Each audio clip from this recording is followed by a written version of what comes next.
Ya, mis estimados alumnos y alumnas, tengan ustedes muy buenas tardes. Vamos a dar inicio entonces a nuestra clase de hoy, martes 7 de septiembre. Antes de iniciar la clase, con los contenidos programados para hoy, vamos a hacer una pequeña mirada hacia lo que ya habíamos visto. Entonces vamos a repasar estas 5 preguntitas que tienen que ver con los contenidos pasados para luego inducirnos a la temática del día de hoy. ¿Mm? Que por cierto va a estar dada principalmente por un ejercicio aplicado que vamos a tratar de desarrollar en el día de hoy. ¿Ok? Ya. Revisemos entonces lo aprendido. A ver cómo andamos.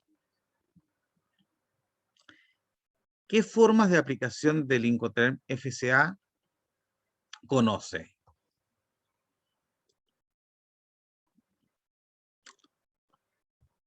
O lo partimos al revés.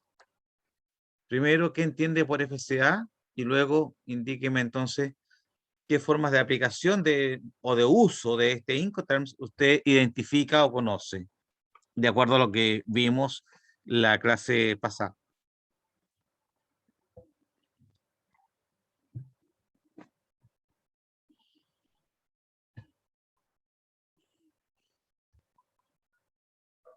Ya que si no me... Es Free Si no me Carrier, es FCA de Free Carrier.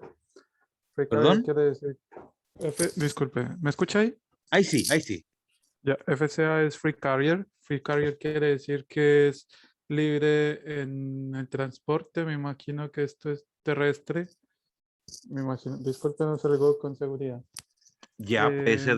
Eh, Perfecto, es, Cristian. es Puede terrestre, ser... puede ser encima del camión como Ya, tal, o puede ser al costado de, no sé si, si en el puerto como tal, en el dentro puerto, del ya. puerto. Y hasta ahí, profe. No, no sé. Polivalente es Incoterm, ¿cierto? ¿Perdón? Es polivalente, es multimodal también. Muy bien, Cita Dafne, muy bien, muy buenas tardes. Efectivamente. Claro, es polivalente, por eso que como bien señala su compañero don Cristiano, ¿cierto? Puede aplicarse en el transporte carretero, transporte marítimo, ¿no es cierto? Que señalaba él, o incluso en el transporte aéreo o el multimodal, efectivamente. Como es un polivalente, ¿no es cierto? Tiene la posibilidad de ser aplicado en diferentes medios de transporte, incluyendo ese multimodal que señala, ¿no es cierto?, la ciudad Dafne muy acertadamente. Bien, bien por ello. Eh, Me deja contento que estamos manejando la conceptualización de buena manera. ¿Cuál sería la diferencia entonces entre un FOB y un FCA?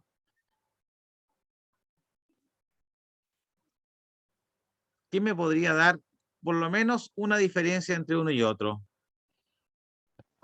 Que el FOB es exclusivo marítimo. El FOB es exclusivamente marítimo, perfecto. Y Eh, Podría ser que el transporte del FOB principal es sin pagar y el CIF es pagado. ya, el CIF es pagado, pero yo te estaba consultando por el FCA, FOB versus FCA. El FOB es marítimo, como dijo la compañera, es free on board, entonces tendríamos que dejar la carga o tener la carga disponible para subir al puerto, al barco como tal. Ya, Free Carrier es multimodal, entonces se entiende que la carga la entregamos arriba del camión también, terrestre Ya, como tal. No es un tema de responsabilidad también, que el FOB, la carga, hoy se me olvidó. tranquilo, tranquilo, Brian.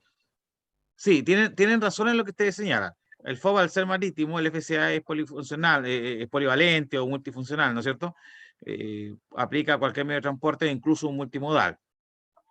Pero Brian estaba encaminado en una respuesta que es tremendamente acertada cuando empieza a decir, y yo creo que ahí como que se se cayó un poquito, cuando dice Brian, respecto de la transferencia del riesgo.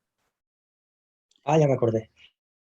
El Vamos, FOB, la responsabilidad llega hasta cuando la mercadería está arriba del buque, perfecto. ¿no? Y el FCA es cuando la mercadería llega a puerto de destino, o algo Mm, así, no me acuerdo. no, no. La principal O al diferencia revés. en el riesgo estaría en que el FOB efectivamente es la mercancía a bordo de la nave, ¿no es cierto? Free on board. Sin embargo, el FCA, la transferencia de la responsabilidad va a aplicar en el mismo momento y lugar en que yo transfiero físicamente el bien, la mercancía, al transporte principal. Es decir, en el lugar y momento en que yo le transfiero al transportista principal o internacional la mercancía, le estoy transfiriendo también la responsabilidad. Entonces, cuando es un FCA marítimo, yo llego al puerto, entrego la mercancía sin descargar del camión, como señalaba por ahí Cristian, y en ese momento yo estoy transfiriendo físicamente la mercancía y estoy transfiriendo también el riesgo, la responsabilidad asociada. Independiente que el barco vaya a llegar, ¿no es cierto?, en 2 días después, a posterior, ¿no es cierto? Porque sabemos que en el marítimo entregamos stacking de nave a lo menos 48 horas antes del arribo de la nave, ¿no? Entonces, ahí está como la gran diferencia en cuanto al riesgo. El punto de transferencia del riesgo en el FOB es cuando la carga está arriba del barco y en FCA es cuando yo simplemente la transfiero al transporte principal en el momento y lugar convenido. Puede ser el puerto, se entiende en la zona primaria, en el puerto, puede ser en el aeropuerto, en la zona primaria también, ¿no es cierto? Sin descargar, ¿no es cierto? Ahí está la transferencia de riesgo y responsabilidad. Mientras que en el FOB, aunque entreguemos la mercancía en stacking de nave, tenemos que seguir teniendo, digamos, cuidado y manteniendo responsabilidad y asumiendo riesgo hasta que el barco recale y la carga esté efectivamente a bordo, ¿cierto? Requiere entonces un mayor tiempo. Nosotros estamos más comprometidos con la operación marítima cuando es FOB respecto del riesgo que cuando es FCA. Tercera pregunta, ¿cómo se construye un CFR? ¿Qué significaba CFR? Cost and Freight. Ya, Cost and Freight. Y se construye a partir del valor FOB de la mercancía más el flete internacional. No sé si estoy mal. Ya, valor FOB de la mercancía más el flete internacional. Efectivamente. Entonces, el CFR, ¿qué tipo de Incoterms es?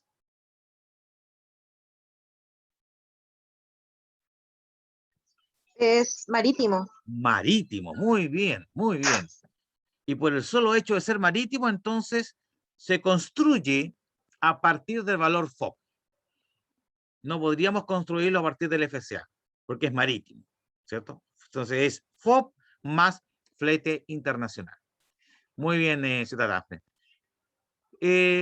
Respecto al CFR, entonces, ya hemos establecido que se construye a partir del valor FOB más el flete internacional. Pregunta clásica de prueba, ¿no es cierto? ¿Dónde se transfiere la responsabilidad o el riesgo respecto a la mercancía? Y hasta dónde cubren los costos asociados, ¿no es cierto?, de una operación CFR.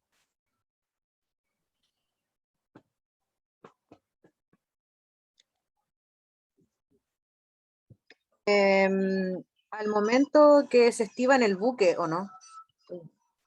Profe, disculpe, estaba hablando con el micrófono apagado. Hasta FOB la responsabilidad se transfiere hasta FOB y el exportador paga el flete ¿Hasta dónde paga el flete?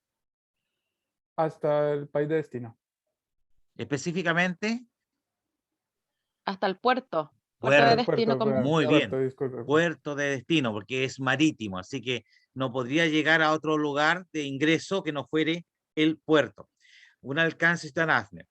Recuerden ustedes que el servicio de estiva de la mercancía en nave es un servicio prestado a la mercancía a posterior de su embarque.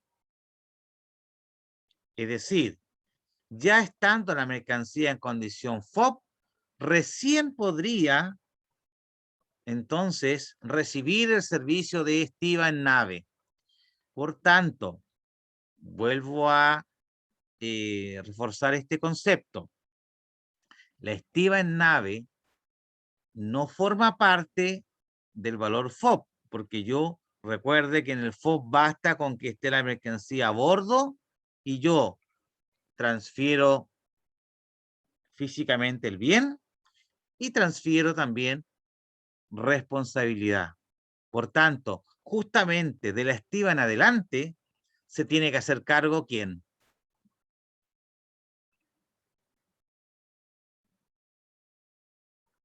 El importador. El El importador, profe. importador, el Ujú. importador, efectivamente. ¿Ok? Muy bien. Vamos con la número 4. ¿Cómo se construye un CPT? ¿Qué significaba CPT? Cost pay to. Pero Cost paid to. Muy bien, muy bien. ¿Están listos para la prueba de inglés ya ustedes ya? ¿Cómo se construye ese CPT?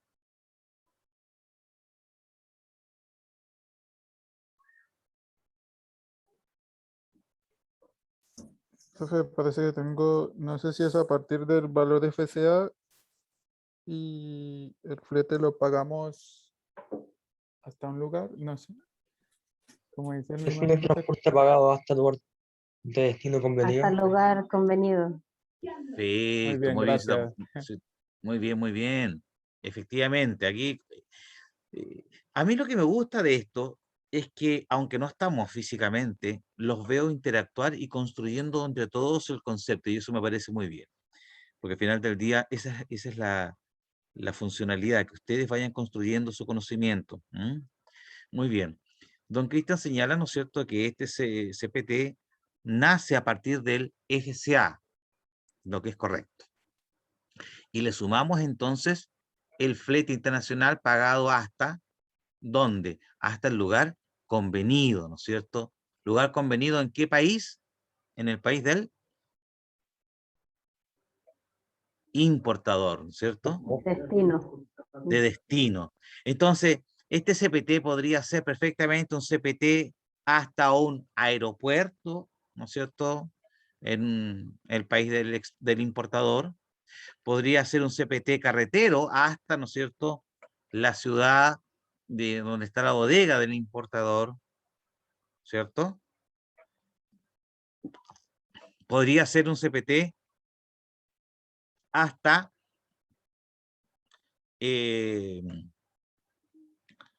las bodegas del importador, ¿no es cierto?, en una operación marítima perfectamente. ¿Por qué? Porque el CPT, ¿no es cierto?, al igual como nace a partir del FCA, el CPT tiene la condición de ser un Incoterm ¿de qué tipo? Multimodal. ¿Cómo? Multimodal. Puede aplicar multimodal, don Gustavo, efectivamente. Es un Incoterm polivalente, ¿no es cierto? Entonces puede ser aéreo, marítimo, terrestre e inclusive multimodal. Muy bien, muy bien. Entonces, para cerrar la idea, ¿cuál es la relación de costo-transferencia-riesgo en un CFR y un CPT? Ya el CFR hayamos establecido, ¿no es cierto?, que la transferencia de riesgo se produce ¿en qué momento? Cuando la carga está arriba del barco. Cuando la carga está arriba del barco. Muy bien. ¿Y el costo hasta el? El costo es hasta el flete, tienen que pagar el flete. ¿Flete hasta el puerto de dónde? destino. Hasta el Puerto puerto de de. destino. Muy bien. ¿Y el CPT entonces? ¿Transferencia de riesgo? Hasta que la mercadería se encuentra en custodia del transportista. Muy bien, don ¿Sí? Brian, muy bien. ¿Cierto? Cuando le entregamos al transportista principal o internacional la mercancía, ¿no es cierto? Para que éste la recepcione. Perfecto. ¿Y el costo en el CPT? Transporte pagado hasta el destino convenido. Hasta el destino, lugar convenido. Muy bien, muy bien. Una pregunta que no está acá, pero la hago solamente para que reforcemos un poquito más los conocimientos. Habíamos nosotros hablado, ¿no es cierto?, de carga multimodal, ¿no es cierto?, marítima, terrestre, como era el caso de los contenedores full, ¿no es cierto? ¿Alguien recuerda qué significaba que una operación fuese, por ejemplo, puerta a puerta en un transporte, en un flete marítimo?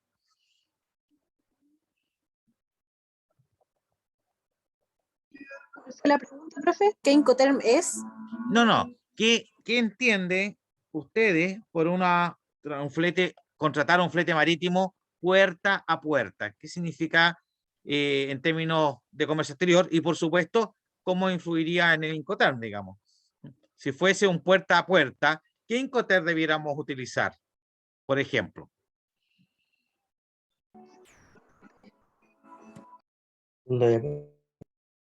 ¿Usaríamos El un DDP que CFR o sería de podríamos puerta usar a un puerta. CPT? ¿Ah? Perdón. ¿Un DAP, profe? No necesariamente, de los que estamos viendo hasta ahora. No nos metamos con el grupo de todavía. Hasta lo visto hasta ahora.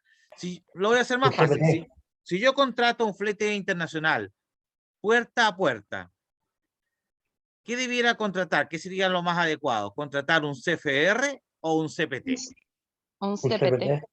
Un CPT. Muy bien, muy bien. ¿Y qué transporte estarían entonces interactuando en esta operación multimodal, en este CPT? Marítimo y terrestre. Marítimo terrestre, ¿no es cierto? Tendríamos un terrestre, país del exportador desde la bodega al puerto, marítimo internacional de puerto a puerto y luego transporte local, ¿no es cierto? Terrestre, digamos, en el país del importador desde el puerto de destino hasta su bodega, ¿no es cierto? Muy bien. Ahí estaríamos operando con un CPT en un multimodal sin ningún inconveniente. Ya. Lo felicito bien. Hay que seguir avanzando. Vamos ahora con el CIF. Nosotros entendemos el CIF, ¿no es cierto?, como un Incoterms que es de uso exclusivamente marítimo. Exclusivamente marítimo. Y como es exclusivamente marítimo, ¿cómo se construye el CIF? A partir del costo de la mercancía, el valor del flete y el seguro. Perfecto. Valor FOB de la mercancía, ¿no es cierto?, más el flete internacional, más el seguro. Ahí estamos hablando de un CIF, Cost, Insurance and Freight. Perfecto. Y en consecuencia, entonces, transferencia de riesgo en el CIF respecto a la mercancía. Hasta el puerto de destino. Muy bien, Tania. Específicamente, ¿en qué parte? ¿Zona primaria? ¿Costado de la nave? ¿Arriba de la nave? ¿Dónde? Arriba de la nave. Ya. Tú te escuchaste bien, ¿no es cierto? Me dijiste puerto de destino, arriba de la nave. Es decir, En el puerto de este. yo tendría que asumir la responsabilidad de lo que le pueda ocurrir a la mercancía hasta que llegó a destino, arriba del barco, en el caso de un CIF.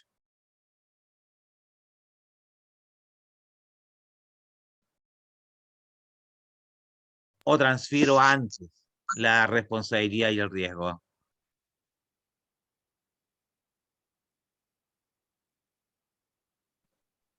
¿Qué piensas, Tania? A ver. Hagamos el ejercicio hacia atrás, Tania. ¿Cómo voy a componer el CIF? A ver. Costo, seguro y flete. Costo, Seguro y flete. y flete. Muy bien. Ya. Y en lo práctico, la palabrita costo, ¿a qué equivale? El valor de la mercancía. Y ese valor de la mercancía, ¿a qué Incoterm estaría ligado como Incoterm base? ¿Export? Al No, valor FOB de la mercancía. al valor FOB. Les explico. Cita Tania, mire. Le digo, mire, como si estuviera en la pizarra, mire la lecera que digo, ¿no? Pero se El... entiende, profe. Gracias, ustedes son amorosos conmigo, me entienden. Cuando yo estoy hablando de construir el valor CIF, estoy hablando que lo construyo a partir de el valor FOB de la mercancía, más el flete internacional, más el seguro internacional. ¿Por qué? Porque al igual que el CFR, el CIF también es un Incoterms exclusivamente marítimo. Y como es marítimo, del punto de vista portuario, la forma de salir es a través de un barco. Entonces, cuando usted me dice costo mercancía, en una operación CIF, el costo mercancía sería el valor FOB, ¿cierto? Al cual le vamos a sumar el flete y pagadero hasta el puerto de destino y le vamos a sumar el seguro internacional contratado hasta, normalmente, cuando hay seguros contratados, es hasta la bodega del importador, de tal manera que le cubra al importador el trayecto completo. Esa es la idea, ¿no? Resguardar la operación hasta su bodega en cuanto al seguro, ¿cierto? En consecuencia, el CIF lo podemos entender como un FOB más un flete más un seguro. Por consiguiente, la transferencia del riesgo de la mercancía asociada a esta compraventa sería en la condición FOB, sumando el flete pagado hasta el puerto de destino y el seguro hasta eventualmente la bodega del importador. ¿Ok? Esa sería la condición CIF. ¿Ya? Vamos entonces ahora. ¿Alguna duda, consulta? ¿Quedó claro? ¿Se entendió? No, profe. Súper, ya. Sí, Gracias, profe, se Natalia. entendió. Vamos entonces ahora al SIP. ¿Cómo entendemos el SIP? El SIP lo entendemos como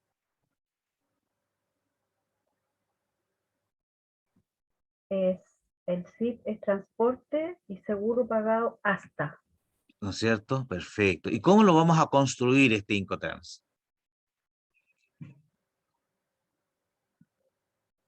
¿De qué manera construimos un SIP?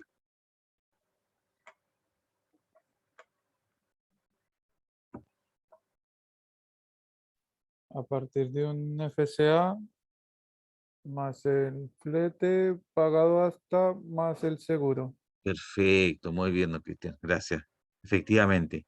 El SIP sería valor FCA más el flete pagado hasta el lugar de destino convenido, ¿no es cierto? Más un seguro contratado y pagado hasta también lugar convenido. No se olviden que el SIP viene a reemplazar de alguna manera, no a reemplazar, sino más bien a complementar un CPT, así como el SIF viene a complementar un CFR. ¿Ok? Eso es un poco la idea. Me voy a quedar hasta acá. El grupo D lo vamos a ver la próxima clase, porque ahora quiero que nos traslademos a una suerte de ejercicio aplicado. ¿Ya? Vamos a un poco a jugar con la construcción a través de una pequeña matriz que yo tengo para hacer estos ejercicios. Vamos a tratar de construir entre todos estos Incoterms que yo les voy a mencionar y después ya les voy a entregar una guía para que ustedes la desarrollen solito. ¿Ok? Entonces, vamos a... Profe, tengo una pregunta. Dígame, En el caso del SIP, ¿el seguro también se paga hasta? hasta el lugar convenido también. Normalmente la bodega del importador. Ahora, cuando vamos Ok. a ver la matriz, yo les voy a explicar, digamos, cómo lo vamos a construir. Oye, ustedes no Profe, saben yo la... igual tengo una duda. Cita Joana, dígame, por favor. Por ejemplo, el SIF, que es costo, seguro y flete, el costo Ajá, vendría siendo el valor FOB. claro. efectivamente. El FOB más el seguro más el flete. Más el flete, exactamente. Ya. Ahora en la matriz que les voy a mostrar, ahí les va, tal vez les va a hacer más sentido lo que les estoy comentando en términos teóricos, para que lo podamos ver en ítems. Les comentaba de que si hay algo que a mí me gratifica enormemente en el curso de ustedes, es que me imagino la mayoría son alumnos trabajadores, ¿no? Seguramente un alto porcentaje. Sin embargo, tenemos una participación enorme en la clase. Así que gracias por ese compromiso que ustedes tienen primero con ustedes mismos. ¿Ah? Y segundo, por aguantarme a mí. Pues no es fácil aguantar a un profe latino ahí que más encima les viene a complicar la vida. Pues, ¿ah? Haciendo el ejercicio y esas La cosas. verdad es que no. ¿Ah? No, a mí se me completa el mapa, profe, con la forma de Sí, explicar que tiene. sí, Exacto, sí. explica súper bien. No nos quedamos dormidos, profe. Ah, no tengo el efecto de Camus. No, y No. aparte que No, profe. el vozarrón que tiene, profe, despierta a cualquiera. Ah, sí. Sí, tiene una voz muy, muy potente. Sí, qué bueno. A lo mejor debía haber estudiado para profe yo, pues, ¿eh? Derechamente. Y no haber estado en los negocios metido acá. ¿Ah? El día que diga examen sorpresa, vamos a quedar peinados para atrás. No, si no. Sabes que yo, fíjate que a raíz de lo que tú estás señalando, yo tenía la inquietud de prepararle para la semana en la Moodle una suerte como de autoevaluación, ¿m? Como para que ustedes se fueran midiendo en cuanto a preguntas y qué sé yo, para ir viendo qué tanto manejan, porque la idea sería que ustedes en ese trabajo de autoevaluación, que quedaría abierto o que ustedes la pudieran hacer varias veces y qué sé yo, eh, buscaría yo que ustedes rescataran las dudas finitas que de pronto pueden aparecer, eh, que no aparecen en la clase, pero que al final saltan en la prueba cuando uno se enfrenta a una pregunta, ¿no es cierto?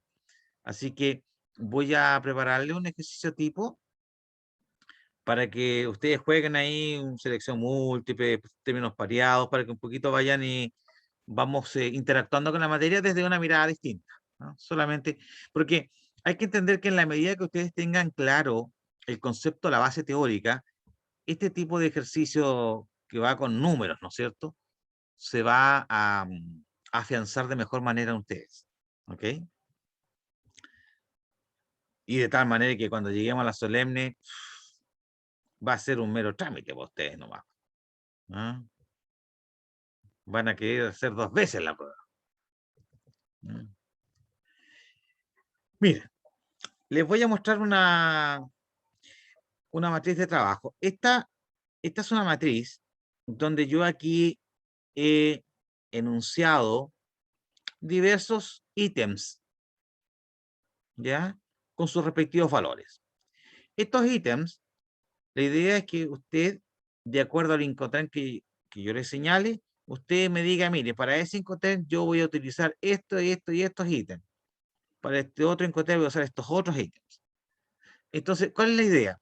Que usted pueda a través de esta matriz ir identificando cómo ir construyendo un Incoterms, que por lo demás es el ejercicio que debiéramos hacer como exportadores, porque si yo le pido a usted, le digo, no sé, a la señora Joana, a la señora Tania, a don Cristian, a don Byron, les digo, oiga, cotícenme, por favor, 10.000 unidades FOBS, 3.000 unidades FR, 4.000 unidades ex fábrica de los productos que ustedes manufacturan y exportan.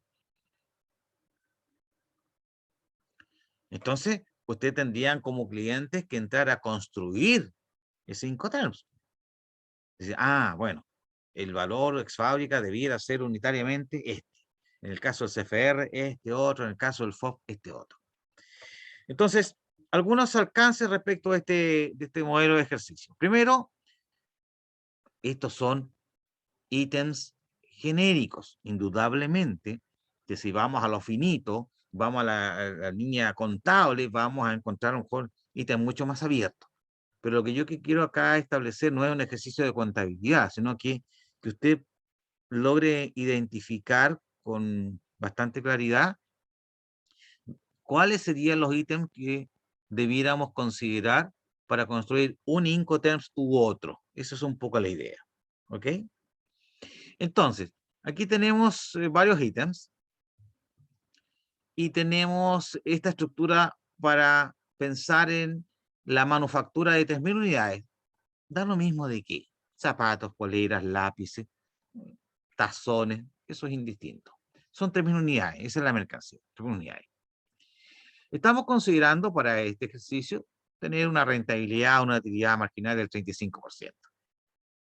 Vamos a hacer un ejercicio bastante simple, lineal, así que no nos vamos a complicar la vida, ¿ok? ¿Qué es lo que vamos a tener que hacer acá? Primero, de acuerdo al Incoterms que yo le indique, tenemos que establecer cuáles serían los costos para ir construyendo ese Incoterms. Segundo, una vez que tenemos los costos, vamos a establecer la utilidad para esa operación. Como tercer elemento, teniendo el costo y teniendo la utilidad, vamos a construir el valor de transacción. Aquí yo quiero reforzar este concepto, porque en muchas instancias hay colegas que siempre hablan del valor Incoterms y los chicos se quedan con el valor Incoterms, valor Incoterms, valor Incoterms. Pero cuando van hacia la bajada práctica, se produce a veces una suerte como de choque conceptual, porque cuando vamos a la aduana, al tema aduanero, y vamos al área de valoración aduanera, específicamente aplicamos el acuerdo de valoración aduanera, el acuerdo de valoración aduanera no habla de valor Incoterms, habla de un valor de transacción. Y si vamos al área de contabilidad y finanzas en nuestra empresa, ellos no hablan ni de valor de transacción, ni hablan de Incoterms. Hablan de, vamos a colocar acá, como refuerzo, de valor factura o valor comercial.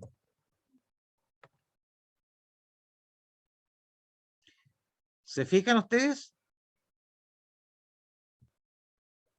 Que podríamos estar hablando del mismo concepto, sin embargo, según quien esté administrando el concepto es como lo entiende. Y ustedes como técnicos deben tener esta mirada completita. Aduaneramente, valor de transacción. Términos de compra-venta, valor Incoterms, que también se le conoce como valor de cláusula de compra-venta, ¿no es cierto? En el ámbito comercial, hablamos del valor factura, ¿cierto? O valor comercial propiamente tal. Pero estamos hablando exactamente de lo mismo, ¿ya? De lo mismo. Entonces vamos a establecer el valor de transacción o valor Incoterms o valor factura o valor comercial. Para luego establecer el precio unitario de acuerdo al Incoterms. Yo voy a hacer el más difícil, pero lo voy a hacer con ustedes para que lo vamos entendiendo. Miren. No quise borrar, esto se los dejé tal cual como lo vimos la semana pasada. Y hoy día, como vamos a trabajar con esto, yo se las voy a subir al sistema para que la puedan acceder. Construyamos el valor ex fábrica, Santiago, o ex works, Santiago. Veamos. De todos los costos, ¿de dónde hasta dónde debiera sumar los costos para un ex works?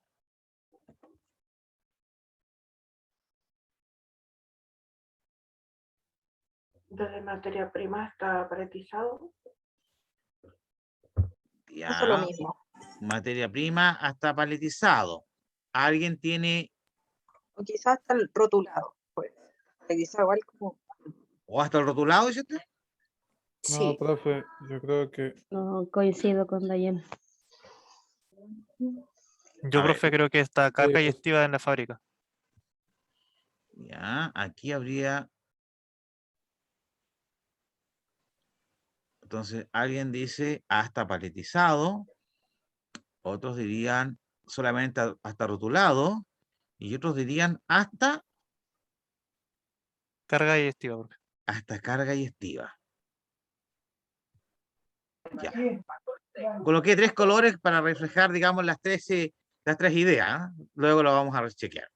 ¿Alguien tiene otra instancia? Porque miren para el lado, hay hartos ítems acá, ¿no? Ustedes pueden ver. Profe, ¿a qué se Dígame. referiría entonces activa en fábrica? Ya les voy a Entregado explicar. en la fábrica ¿Ah? del computador. Ya les voy a En la explicar. fábrica. Ya les voy a explicar, tranquilo, tranquilo.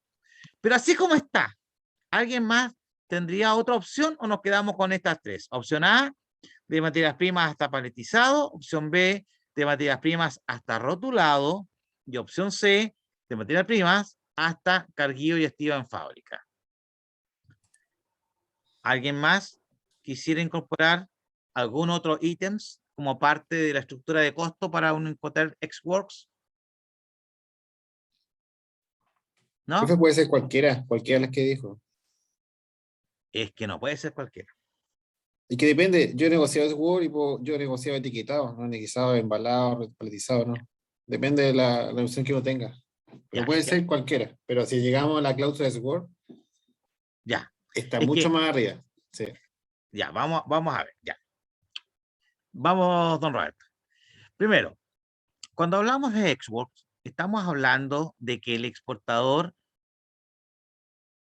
es responsable de qué? De producir o manufacturar la mercancía, ¿no es cierto? Y dejarla en condiciones para su retiro. En condiciones para su retiro, ¿cierto? ¿Eso qué significa en condiciones para su retiro? Que la carga la vamos a dejar a lo más debidamente, ¿no es cierto? Envasada, embalada, ¿no es cierto? Podríamos decir, mire, la vamos a dejar en cajas, en cajones, en pallets, de pronto incluso hasta dentro de un contenedor, porque es full, ¿no es cierto? Un contenedor full, ¿cierto? La vamos a dejar en tambores, en fin. Lo concreto es que cuando hablamos de export, estamos diciendo de que el exportador se hace cargo desde la producción o manufactura, según sea el tipo de exportador y mercancía, ¿no es cierto? Hasta dejarla en condiciones de retiro. ¿Dónde? En el lugar convenido previamente para estos efectos, que normalmente es el lugar de expendio, de entrega, ¿no es cierto?, de despacho del exportador, que puede ser su bodega, un centro de distribución, ¿no es cierto?, el lugar donde habitualmente él entrega las mercancías para retiro, ¿ok? Entonces, desde esa perspectiva, ¿la materia prima formaría parte del costo? Sí, profe. Sí, ¿no es cierto? Si estoy produciendo, manufacturando, sí. El insumo, También. ¿cuál es la diferencia entre un insumo y la materia prima? Porque aquí la estoy colocando por separado, entonces no son lo mismo. Y hay quienes a veces piensan que son sinónimos. ¿Es sinónimo materia prima que insumo?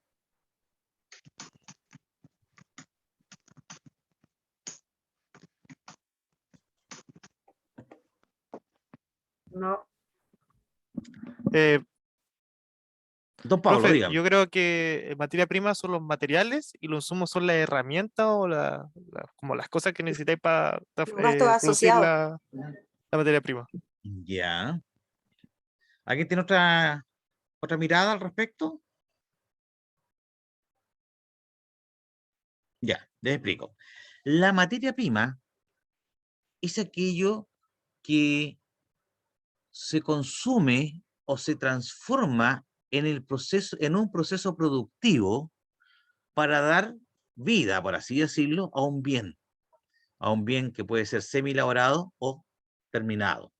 Por ejemplo, si yo vendo camisas, la materia prima de las camisas sería la tela, ¿cierto? La tela que yo la tomo, la corto, ¿no es cierto?, para poder armar una camisa, ¿cierto? Esa es la materia prima. Si yo hago harina de trigo, pues la materia prima será entonces el trigo, ¿no? Que lo vamos a llevar a molienda, ¿no es cierto?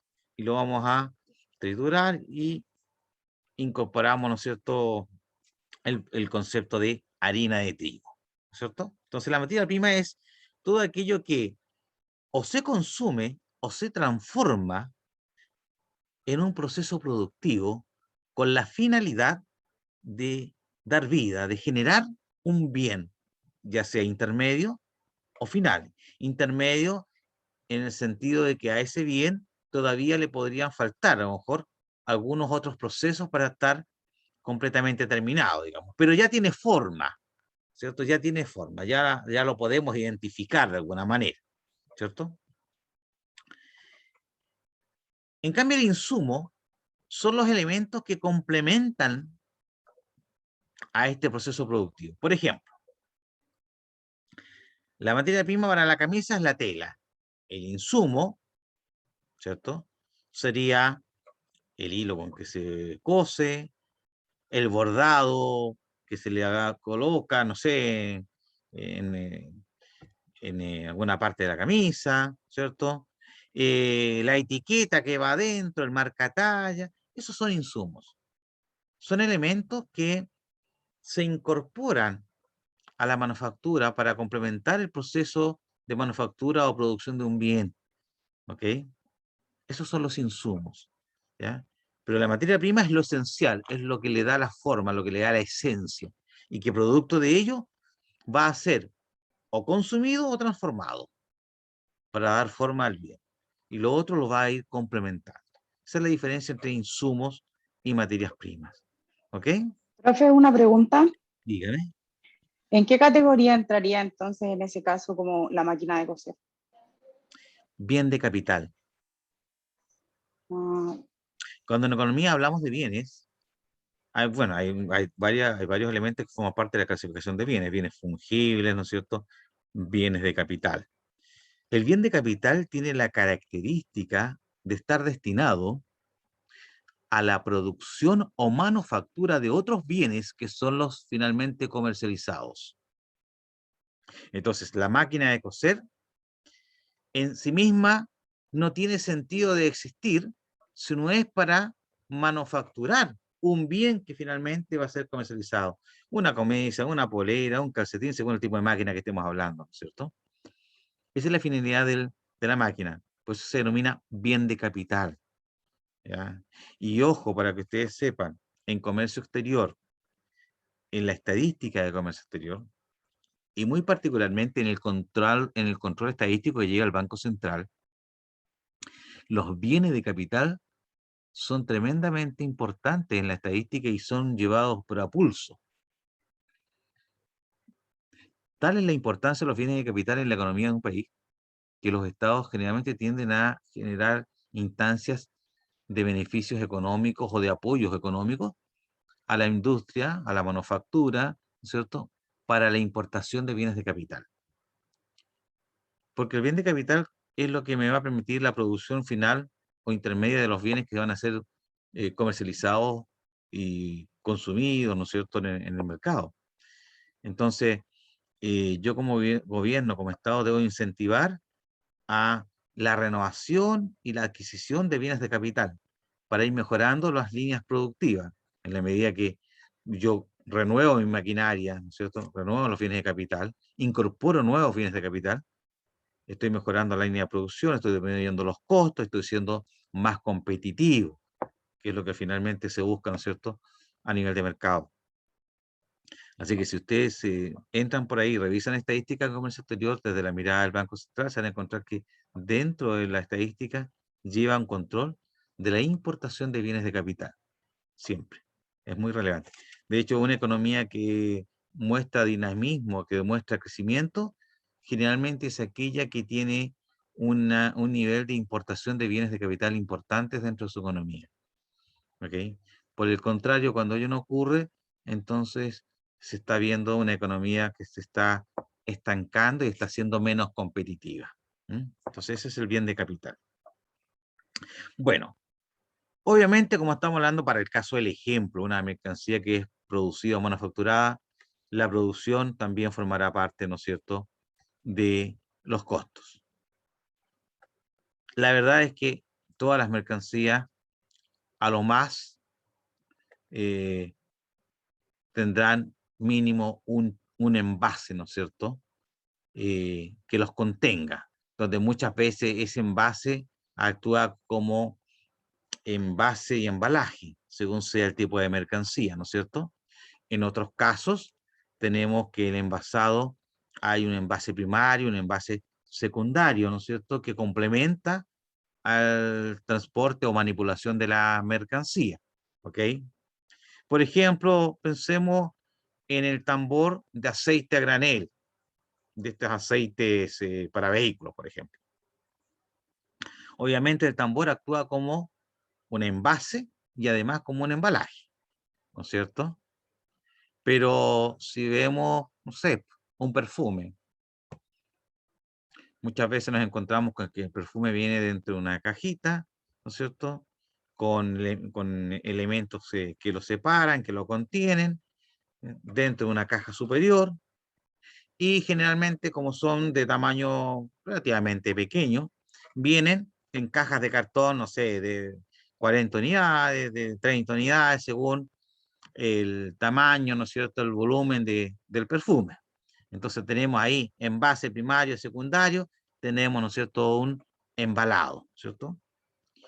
El etiquetado normalmente está presente, ¿no es cierto?, en los procesos de envasado, ¿no es cierto? Es muy raro que un producto no traiga una etiqueta, porque la etiqueta básicamente lo que hace es contener información directa relacionada al producto. Por ejemplo, elementos que lo componen. Si usted compra una leche, compra un remedio, ¿no es cierto? Usted ve ahí que hay una etiqueta y aparece los porcentajes de los elementos que se usaron en la manufactura, ¿no es cierto?, en la composición de este producto, ¿ok? Siguiendo con el ejemplo del tambor, ¿cierto? Muy aceite a granel será, pero afuera dirá el tipo de aceite, la cantidad de litros que contiene y algunos otros datos propios, ¿no es cierto?, de ese aceite, ¿no? Ahora, ¿podría haber eventualmente una mercancía que sí? Claro, cuando nosotros estamos hablando de mercancías graneles, por ejemplo, pensemos un barco granelero de azúcar, no hay ahí etiquetado, porque los barcos graneleros son barcos que su estructura está acondicionada en función de bodegas interiores, donde se llenan por sistemas, ¿no es cierto?, de vaciado a través de sistemas de tubos o de winchas transportadoras, según sea el tipo de producto que vamos a almacenar, ¿no es cierto?, la carga completamente a granel, ¿cierto? Y entonces hablamos de, no sé, 200 kilos o 200 toneladas de un producto determinado a granel en una bodega, ¿no es cierto?, un barco granelero. Esto ahí no hay, obviamente, etiquetado directamente en el producto, a eso me refiero. El embalado, pensando en estos bienes terminados que utilizan, ¿no es cierto?, embalaje además del envasado. Porque el embalado, la función o dentro de las funciones que tiene, ¿no es cierto?, está la de actuar como un elemento de unitarización de carga. ¿Han escuchado ese concepto, unitarización de carga?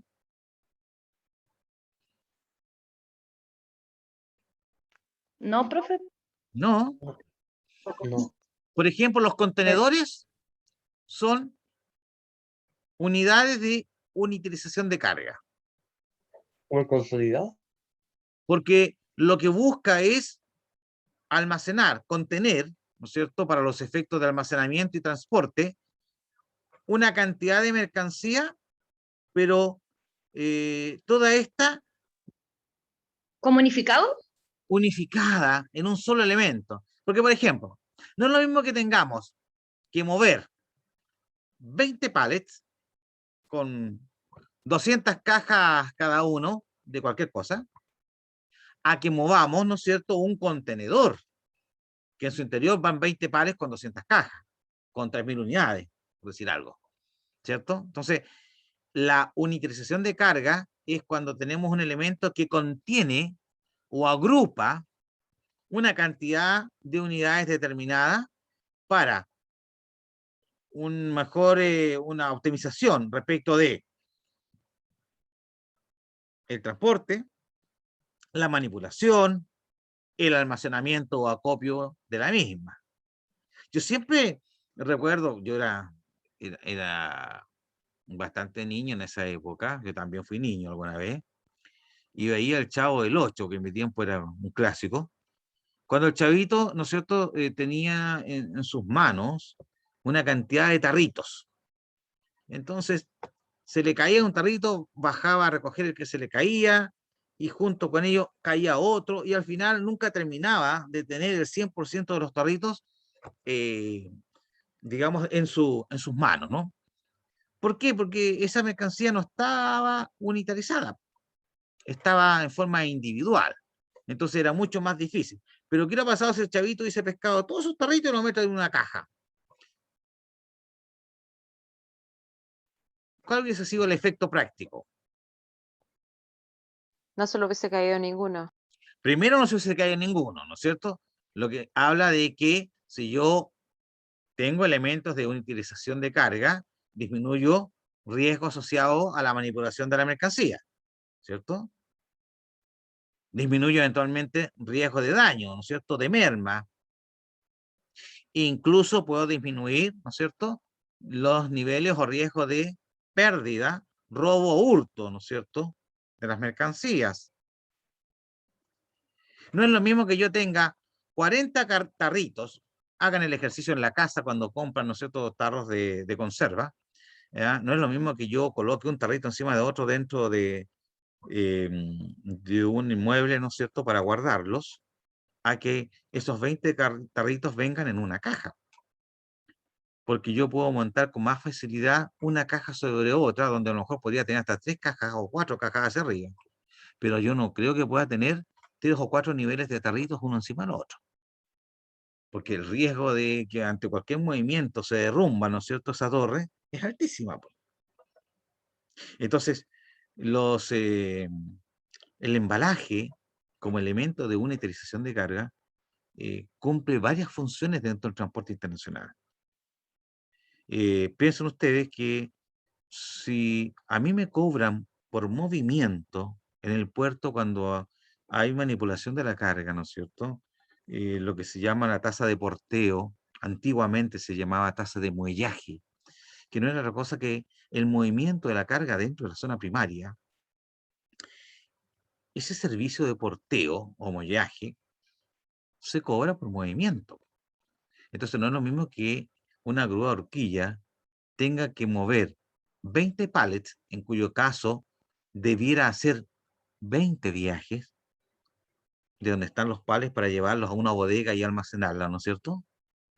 A que una grúa portacontenedor levanta un contenedor de 20 pies con 10 pallets, por decir algo, y mueve toda la unidad y la deposita en un lugar de acopio o almacenamiento. Hubo un solo movimiento y movió 20 pallets, ¿no es cierto? O 10 pallets, por decir algo. La forma de acopiarlo. Siempre va a ser más fácil la carga, en este caso, contenerizada, que la carga a granel. Si ustedes ven los barcos portacontenedores, se montan los contenedores uno sobre otro, ¿no es cierto? Sobre un contenedor de 40 pies yo puedo depositar 2 contenedores de 20, porque acuérdense que las medidas son estándar, ¿no? ¿Cierto? Y voy entonces armando la estructura dentro del barco portacontenedor y luego, ¿no es cierto?, la vamos a afiatar, la vamos a asegurar, por supuesto, para que quede como una unidad uniforme. Por tanto, ojo que el embalado, como usted puede ver, tiene bastantes funciones y aplicaciones, ¿ok? Y aporta desde varias miradas, tanto logísticas, operacionales logísticas, como el punto de vista de costos asociados a tiempos manipulación, horas hombre, horas máquina, espacios, ¿no es cierto?, de almacenamiento. ¿Ah? Y por supuesto que a otros elementos más. El rotulado, normalmente cuando hay un embalado, tiende a haber, ¿no es cierto?, una rotulación. Es decir, afuera de la caja, por ejemplo, ¿no? Supongamos que es una caja que lleva prendas de vestir. Un buen proveedor de manufactura de prendas de vestir afuera indicará lo que se llama el quiebre de tallas. Es decir, cuántas unidades L, M, L, S, X, L lleva la caja, ¿cierto? Por ejemplo, un dato, la caja dice embalaje, no sé, caja 10 de 25, ya me está diciendo que son 25 total de caja y es la número 10. Lo que ya me entrega un dato importante para yo ir a la lista de empaque, y en la lista de empaque a lo mejor podré encontrar más información respecto de lo que efectivamente contiene la caja 10, ¿cierto? Y me va a decir que lleva prendas SMLXL y el quiebre de talla es 22 o 2442, por decir algo. ¿Ya? Podrá afuera aparecer información respecto del código de la unidad, ¿no es cierto? El SKU, ¿no? Que es el código con que yo identifico la mercancía, ¿no es cierto?, en mi sistema de inventario, etcétera, ¿no? Por tanto, el rotulado tiende a ser un valor agregado importante en el comercio exterior, ¿ya? Para rescatar información visual de forma inmediata. El paletizado lo podemos entender como una forma final en la cual yo puedo entregar una mercancía. Yo podría entregar perfectamente solamente en cajas de cartón corrugado, podría entregar tambores, podría entregar, ¿no es cierto?, un contenedor full, como podría entregar carga paletizada. O sea, yo digo, mire, ahí están los 5 palets, ¿no es cierto?, con los 10 tambores o los 12 tambores, las 40 cajas, ¿no es cierto?, etcétera. Entonces, el paletizado también lo entendemos como, finalmente, la forma en que yo podría entregar. Para este ejemplo yo coloqué paletizado, podría haber colocado acá contenedor. ¿Ya? Perfectamente posible. Es como finalmente yo entrego la mercancía para que se la lleven. En este ejemplo, yo estoy diciendo que la mercancía se la van a llevar, ¿no es cierto?, sobre un pallet. ¿Ya? Esa es solamente la finalidad. Pero bien, como decía su compañero, indudablemente, por favor, esto entendámoslo como un ejercicio. Por tanto, la realidad, ¿ya?, supera cualquier ejemplo, porque va a depender de el tipo de mercancía, de las características, ¿no es cierto?, cómo opera la empresa en su formato de trabajo, etcétera, etcétera. ¿Ya? Entonces, podríamos entender que hasta aquí yo me quedaría como costos para un Ex-Works. ¿Por qué hasta aquí? Porque yo soy responsable como exportador de entregar la mercancía en mi lugar de entrega de expendio, entregar esa mercancía en condiciones de retiro. Nada más. Acuérdense que en el Ex-Works ni siquiera yo soy responsable del agenciamiento aduanero como exportador. Yo no soy responsable de ese proceso aduanero en la exportación cuando la venta es Ex-Works. Es el único Incoterms en el cual el exportador no asume la responsabilidad de agenciamiento de aduanas. ¿Ok? Por tanto, el carguillo estiva lo podemos entender como, por ejemplo, yo le digo a usted que le voy a exportar FCA bodega del exportador. ¿Qué le estoy diciendo yo a mi importador? Le estoy diciendo, señor, mande su camión, su transportista internacional, a retirar la carga a nuestras bodegas, a nuestras dependencias, ¿no es cierto? Ahí está la dirección, aquí están los horarios, para que se coordine, ¿no es cierto? Y cuando llegue el camión, como yo le voy a vender a usted FCA, yo me tengo que hacer responsable de entregar la mercancía debidamente cargada y estibada, ¿no es cierto?, sobre el camión para que éste salga a destino. Pero si yo estoy vendiendo ex fábrica, yo llego hasta dejar la mercancía en condición de retiro. Por cuanto al importador, ya sea en forma directa o a través de un forwarder, ¿no es cierto?, tendrán que venir a nuestras dependencias a retirar la mercancía. Y así, en términos así como súper pesados, llega, no sé, el embarcador, ¿no es cierto?, Schenkel, y yo le digo, mire, allá ve ese sector, ahí hay 10 palets, esos son los palets de su cliente. ¿Cómo este embarcador se va a llevar los 10 pallets, los va a tomar, los va a sacar de mi bodega y se los va a llevar a su cliente? Eso no es ni de responsabilidad ni de costo mío. Yo cumplí con dejarle las mercancías en condiciones de retiro en mi lugar de expendio. Y eso ya lo hice. Ahora, podría ser que el embarcador me diga, sí, mire, aquí yo vengo con el camión listo para llevarme, pero pucha, ¿sabe qué? Necesitaría que me ayudaran a cargarlo. Sí, lo puedo ayudar. Ningún problema. Lo puedo ayudar. Y de hecho la Cámara de Comercio recomienda que en estas condiciones el exportador apoye en la medida de lo posible, ¿no es cierto?, a su cliente. Pero el que yo lo apoye no significa que yo asuma responsabilidad respecto de el carguío, es decir, de tomar la carga, ¿no es cierto?, y depositarla sobre el medio de transporte y acondicionarla para que se la lleve. En estricto rigor, no es mi responsabilidad. Entonces, si le llegara a pasar algo a la mercancía en este proceso, aunque usted no lo crea, usted como exportador está libre de cualquier responsabilidad. Porque es como, te estoy ayudando porque tú me pediste que te ayudara, te estoy haciendo un favor, te estoy apoyando.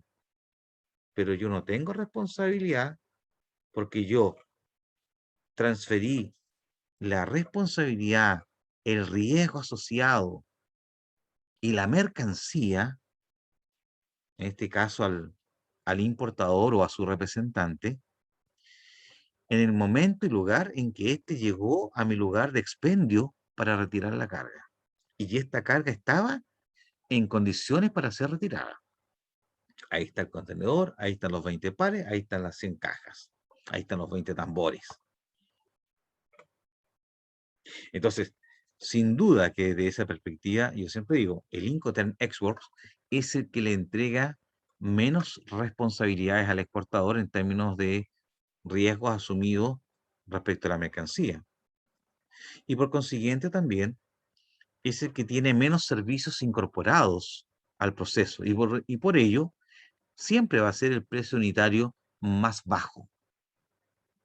Pero ojo, no nos perdamos en este concepto, porque el que yo cotice una mercancía en condiciones export y el precio unitario sea el más bajo para mí como importador, no significa que necesariamente hubiera sido la mejor decisión comercial. Porque usted, al comprar export, tiene que hacerse cargo de todo el proceso previo, desde la bodega hasta la salida al exterior de la mercancía.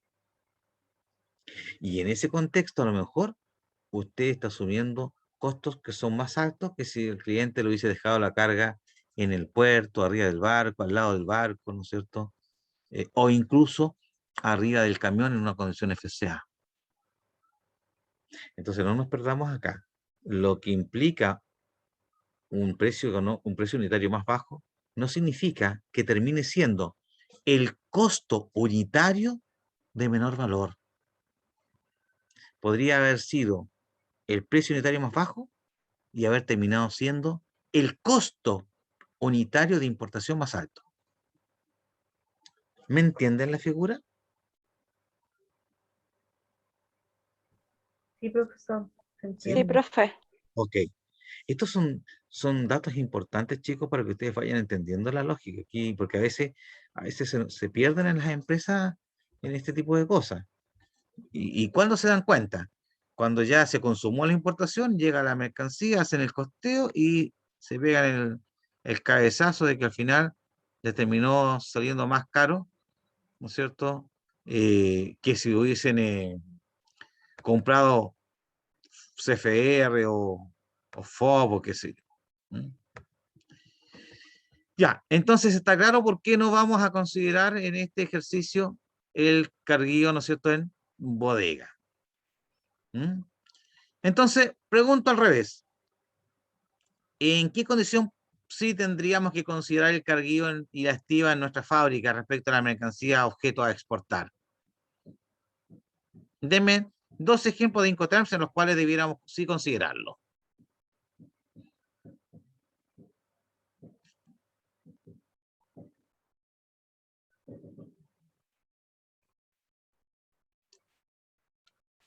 FAS. FAS, FOB, perfecto. FAS, FOB, ¿cierto? Ahí hay 2 ejemplos. ¿Por qué? Les voy a mostrar el por qué. ¿Ven acá la pantalla? Profe, se ve en la pantalla. ¿Sí en el listado? ¿Ah? El listado profe, donde salía la se ve materia pantalla. prima. Ya. Le voy a mostrar algo acá, miren.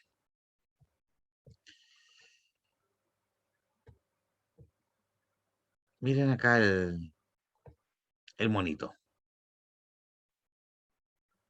¿Se fijan? En el export, por ejemplo. Si yo vendo FOB, la mercancía queda arriba del barco. Por tanto, tendré que yo tomar la mercancía, subirla al camión, hacerme responsable de este proceso de carguillo y estiva, más el proceso de traslado hacia el puerto, más el proceso de aduana, porque para ingresar a la aduana tengo que tener primero tramitada la declaración, ¿no es cierto?, de salida respectiva, ¿cierto? Como yo me voy a tener que hacer cargo hasta el puerto, podría eventualmente asumir, además del carguillo, ¿no es cierto?, y estiva en bodega, tendría que hacerme cargo de la gente de aduana, de transporte local, incluso, ¿no es cierto?, de un seguro local si es que yo quisiera resguardar esta transferencia, este traslado físico, ¿no es cierto?, durante el proceso. Situación que al ser export, aquí está el monito, yo dejo aquí la mercancía. Por tanto, de la subida en adelante, el importador que está acá tendrá que ver a quién contrata, si contrata o no contrata seguras al puerto, a qué agente aduana contratará y todo lo que viene a posterior. ¿Ok? Entonces, volvamos a nuestro ejercicio. Siguiendo con el ejercicio que estábamos desarrollando, entonces, saquemos lápiz y papel y sumemos los costos asociados para construir nuestro ExWorks Santiago, que sería, ¿no es cierto?, la suma de todos estos valores. ¿Cuánto les da?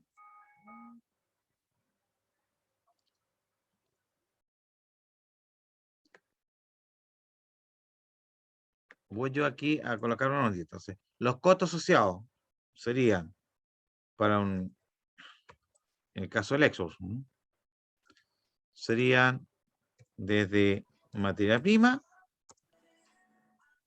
hasta paletizado. Yo concuerdo plenamente con lo que decía su compañero, creo que era Roberto, parece, cuando decía que va a depender, ¿no es cierto?, de cómo se maneje el proceso. Sin duda que sí, porque eso tiene que ver con el tipo de mercancía y, como les comentaba, la forma en que se presenta a su transporte y todo lo demás. Pero para el efecto práctico de este ejercicio, aquí estarían mis costos. ¿Ok? Estos serían mis costos. ¿Cuánto nos daría esto? ¿Alguien se acuerda? 168.250. 168.250. Eso mismo, profe. Me quedé con los 250, pero... 168.250. 168.250. Perfecto. Sí. Ahí tendrían los costos para el ejercicio para el ejemplo de ejercicio que estamos dando. Habíamos dicho que para el ejercicio habíamos considerado una utilidad del 35% y que no lo íbamos a complicar, así lo íbamos a hacer lineal. Entonces, vamos a decir que US dólares 168.250 por 35%. ¿Cuánto nos da eso? El 35% de 168.250. 58.000, 975. 58.887,5. 887,5. Sí, eso me da. ¿Todos llegan a lo mismo? Sí, profe, 58. igual. Perfecto. Todo igual, perfecto. Ya. Entonces, ¿cuál va a ser el valor de transacción acá? Para este ejemplo. El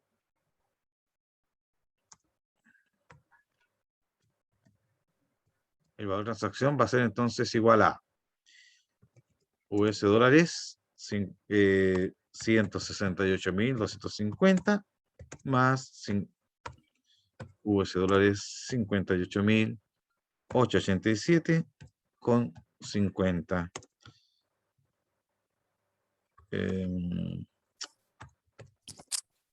¿Cuánto nos da eso, por favor? 227.137,5. 200.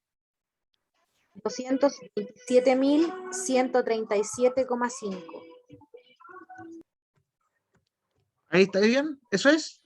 227, profe. Ah, 27. Ah, ya. Me comí un 2 ahí, disculpe. Perfecto. Ese sería nuestro valor, ¿cierto?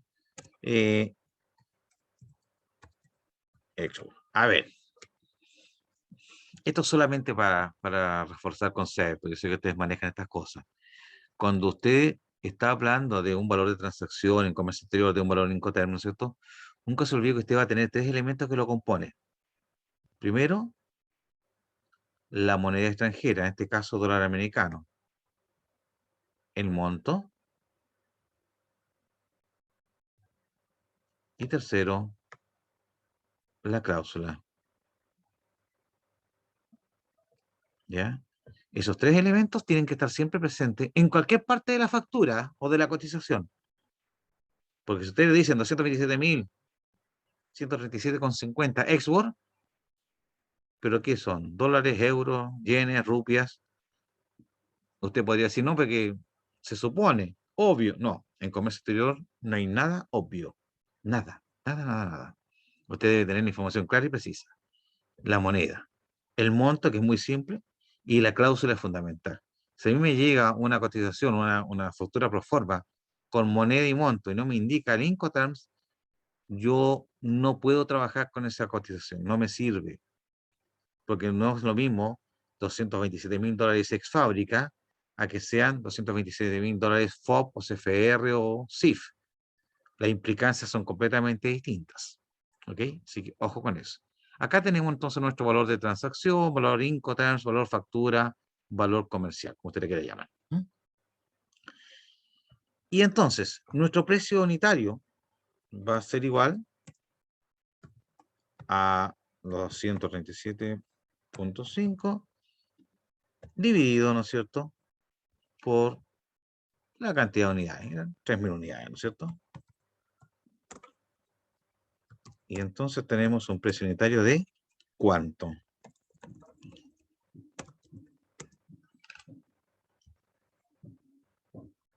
¿Cuánto sería el precio unitario? 75,71, profe. 71, ya. 75, profe. 75. ¿75 o 65? ¿Acá? 75. Ahí. 75,71. Ah, ya, perdón. Eso mismo. Ya, son 2 añitos, uno se pone sordo, ya, ok, ya, ahí estamos. Entonces este sería nuestro precio unitario Xworks. ¿Se dan cuenta? Y aquí tenemos entonces el precio unitario. Acá tenemos la cláusula. Acá tenemos la utilidad. Y aquí tenemos los costos.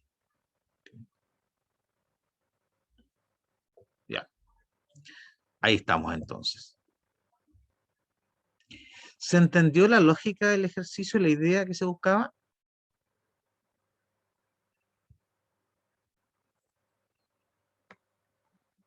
Sí, profe, totalmente. Sí, Ya. profe, se entendió. Yo trato, yo sé que cuesta, pero trato de hacerlo más como didáctico dentro de lo que lo permite la no presencialidad también, porque esto mismo en una pizarra a lo mejor es diferente, pero ahora, este es el más difícil de todos, por eso que lo hice yo. Ustedes van a hacer los otros que son más fáciles.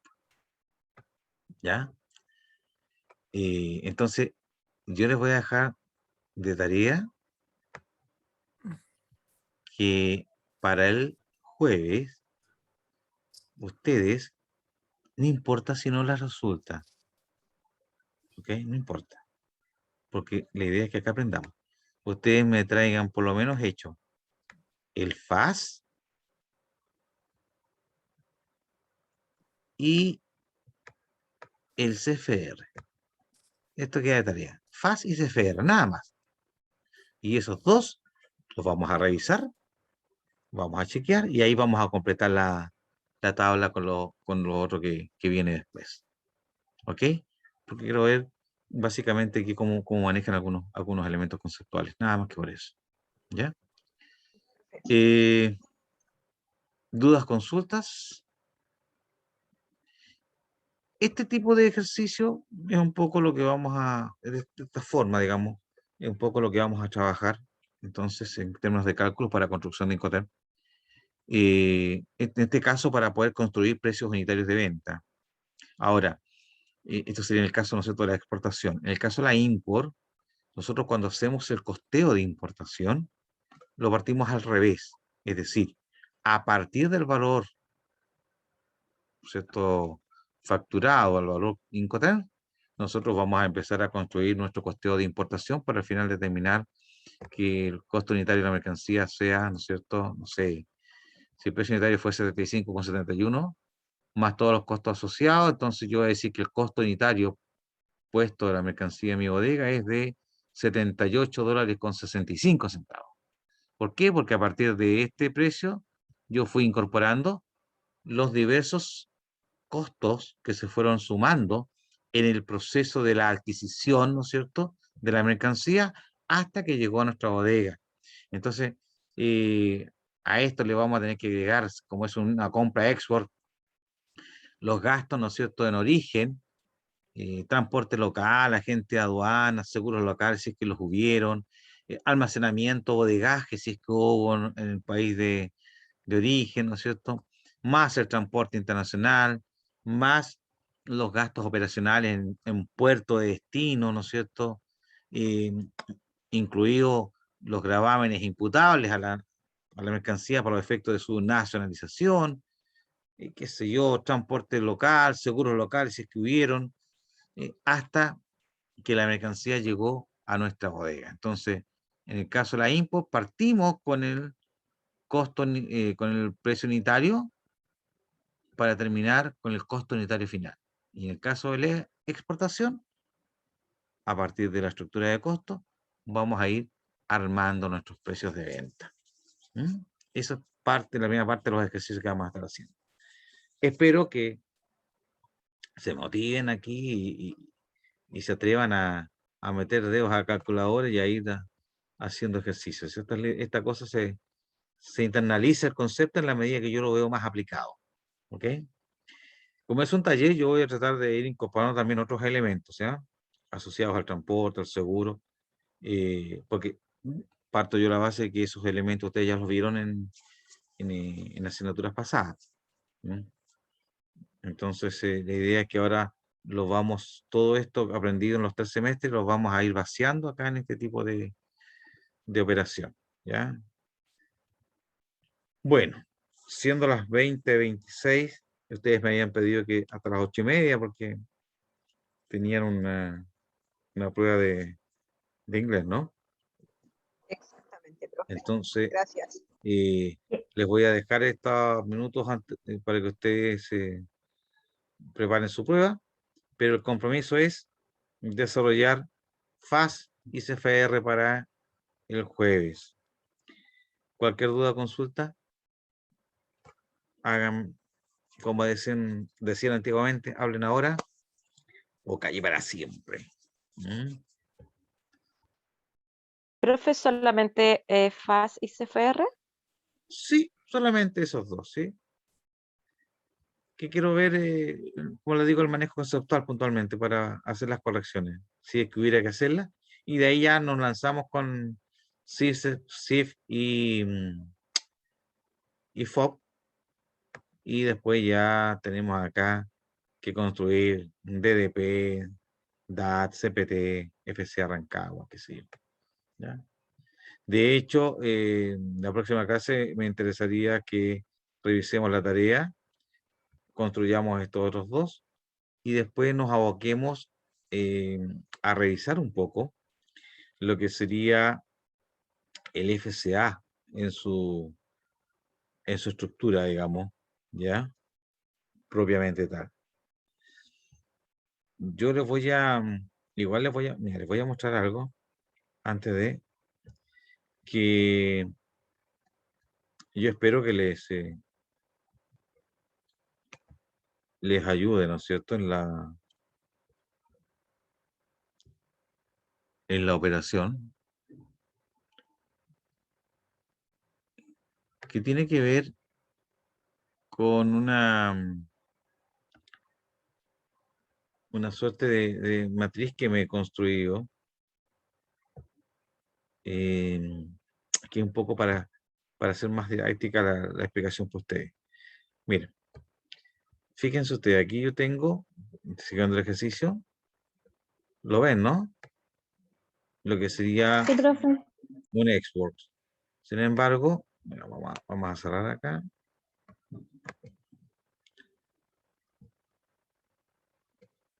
Y acá, esto vamos a cerrar, para que no se me mareen nada más. Entonces lo voy a cerrar. Ahí está, mire, pensemos en una condición FAS, para que tengan una idea. ¿Vamos a partir desde la materia prima? Claro. Pero en el FAS tendríamos que llegar, ¿no es cierto?, a un THC, por ejemplo. ¿Ah? ¿Qué es el THC? ¿Qué cosa? ¿Qué es el THC?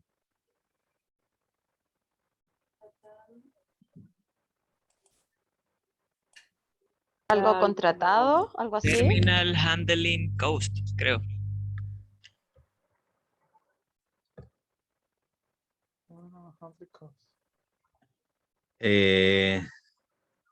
Como costo de manipulación, ¿no? Terminal. Ok. Terminal Handling Charge. ¿Cierto? ¿Por qué este THC es importante? Porque ese THC, ¿cierto?, que está acá, en el fondo es un recargo, una tasa que aplica sobre las mercancías cuando son manipuladas, ¿no es cierto?, en los terminales. En transporte, el THC puede ser de origen